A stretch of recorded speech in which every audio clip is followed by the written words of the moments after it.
Hello viewers, কেমন আছো তোমরা? বরাবরের মতো চলে আসলাম তাদের জন্য নতুন একটা ভিডিও নিয়ে। অ্যান্ড আজকের ভিডিও আমরা কিন্তু কে বেশি দূরে বোতল রাখতে পারে, and প্রত্যেকটা বোতলে কিন্তু নাম লেখা আছে আমাদের যার যার।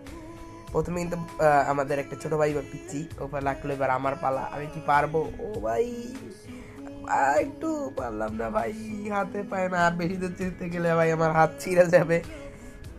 রোহানের পালা। রোহান রোহান ও রোহান ভাই, শিট, রোহান আমার থেকে বেশি পেরে গেছে ভাই, খেলবো না। নাহিদের পালা। নাহিদ কিন্তু ভাই মাল কাঁচা দিয়ে দিছে। নাহিদ মাল কাঁচা দিয়ে নিছে, দেখা যাক নাহিদ কি পারে কি না। নাহিদ চেষ্টা রোহানের থেকে একটু বেশি যাওয়ার, কিন্তু পারছে না সহজে। একটু একটু একটু। ও ভাই সব সামান্য 1 ইঞ্চি বেশি নাহিদ রোহানের থেকে। এবার মুহিনের পালা। মুহিন কি পারবে नाहिदर থেকে रोहाনের থেকে আমার দিকে बेसी जीते? अबे ये क्या हुआ, मेरे साथ गलत सीन हो गया। मुहिन मेरा से ज्यादा जा गया। सो इस वीडियो में तो बाय बाय।